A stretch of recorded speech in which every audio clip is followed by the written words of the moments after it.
Let's talk a little bit today about how to edit your YouTube videos. Is it easy? Is it hard? Where do you go? What can you do? Is it free? Is it expensive?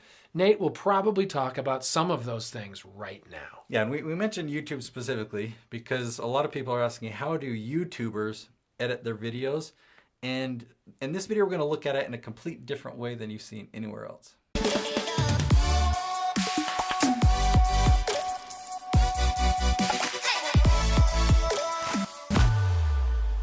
All right, so you probably think that we're going to be talking about software here, and maybe we'll just mention it at the very beginning, get it out of the way, because this video, we're not going to talk about software. We're going to go a little bit more into editing technique that YouTubers use. Wow, okay. So how to edit, how to make a good video. So software, let's just mention it. If you're using a Mac, you can start using iMovie or upgrade to the Final Cut Pro. Okay. Adobe Premiere, yeah, or Premiere Basics, Elements, they call it. You can even use that. Yeah. So Adobe's got their Creative Cloud, which has the Adobe Premiere.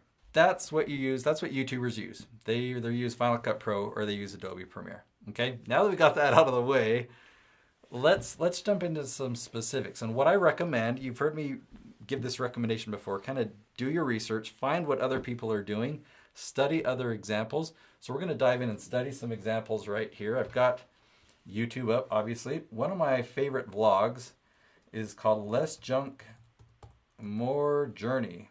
They live in an RV, they travel around to national parks, and they vlog about it. It's a lot of fun. They've gotten a really good editing style. And I wrote down a specific video, what makes a boondocking spot perfect. So let's see. Yeah, I picked this one right here. What we're going to do is we're just going to watch this video, and I'm going to point out different things that they do, different things that they edit. Watch him get stuck.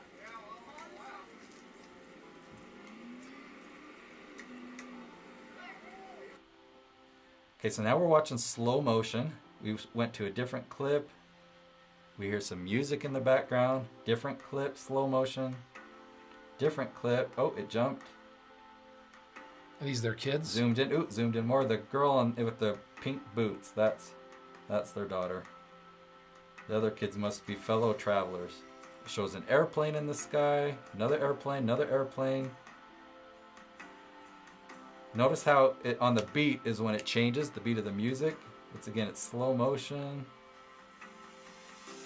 Setting the mood. Now we've got a nice. time lapse. So now they put a time lapse in there that's actually a moving time lapse. It's panning.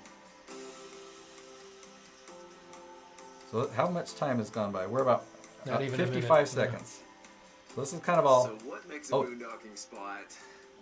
So in his style, if you wanted to vlog and you could study, okay, he went a whole minute of an intro that was kind of like, it showed planes, it showed a truck jumping through, running just through like the water. these establishing shots of the whole thing. Yeah, it was just really creating the emotional feel.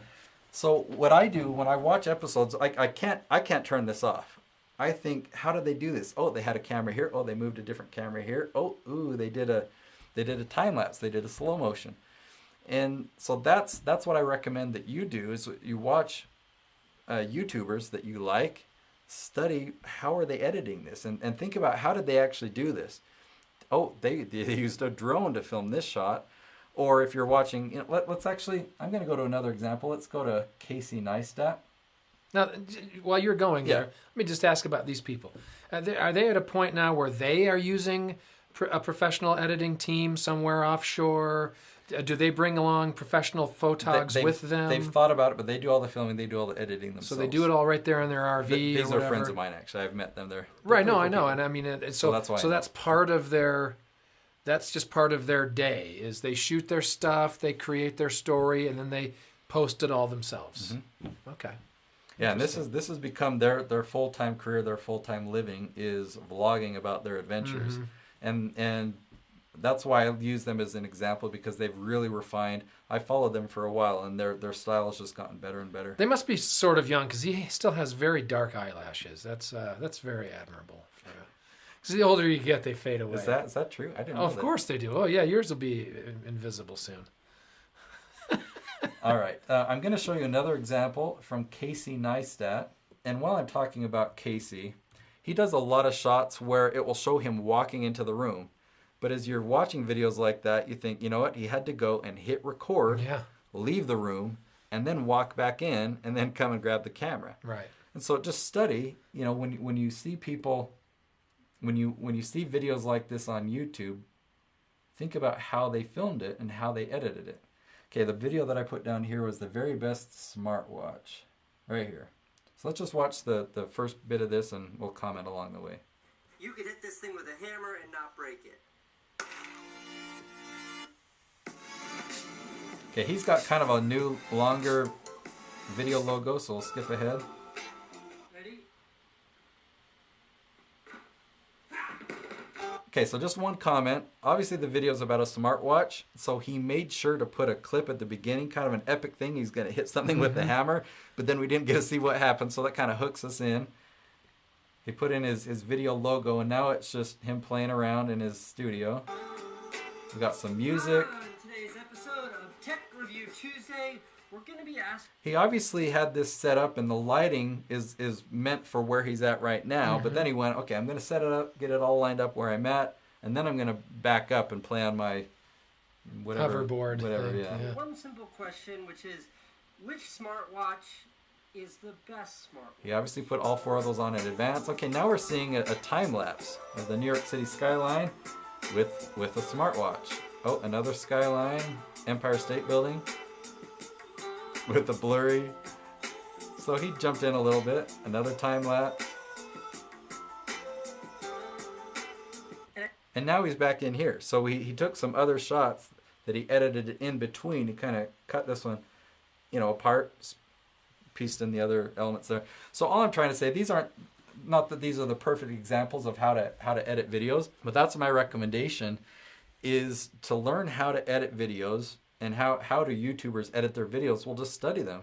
Think, okay, how do they film this shot? He had to, you know, set up his camera outside and film a time lapse. Time lapses take a long time to get clouds moving that fast. Right, yeah. So he probably had to film 30 minutes aiming this way, 30 minutes aiming this way, 30 minutes aiming this way at the Empire State Building, and then get your watch in there at the end.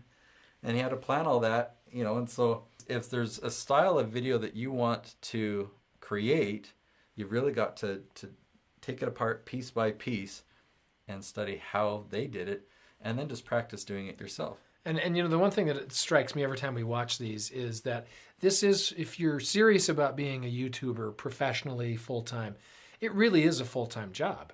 I mean, if you do it right, like you say, the time that's needed to set up different shots and to, you know, kind of script it all out sort of in your mind, you know, the shooting of it, the post-production, all of that, especially most people are doing it themselves. It takes time. A half hour per time-lapse shot. I mean, there's 2 hours out there for 4 watches that he's doing that for. You know what I mean? It's a time-intensive thing. Maybe he took 4 cameras. Ooh. That's possible. That would speed up. Probably can afford it. Another thing I want to point out on the screen here, you notice that right here, the background is very, very blurry. Right. So, and that tells me, okay, and you can actually see in the reflection here, he's using a DSLR camera with a shotgun mic on top, and he's using at least a decent quality lens that can focus on him and blur the background. Whereas if we go back, you know, earlier, the background's in focus, and so it had an auto. You know, you just kind of study stuff like that. And right here, it's not as blurred, but when we went to that shot where he was closer to the camera, wherever that was. Anyway, you can see that he jumps back and forth from his overhead camera, and then he comes back. Okay, here's where it's blurred. He's obviously a lot closer to the camera, and he's intentionally blurring that background out. Yeah, it's really cool. So we didn't even crack open any editing software in this video, which is maybe what you're looking for. We'll do that in other episodes, but for this one, before you even open up that editing software, study technique and styles, then you can go into, you know, Final Cut Pro or Adobe Premiere and figure out, okay, how do you do that transition? There was a time lapse there, but it jumped in the middle, and I really liked how that looked. You can incorporate that technique and figure out how to use the software to create the same effect. So what'd you think? Did you find what you're looking for in this video, or were you frustrated? Are you still wanting more? Let me know. Let me know in the comments below, because that'll give me good feedback about future episodes. Thumbs up, thumbs down, subscribe. We'll see you tomorrow.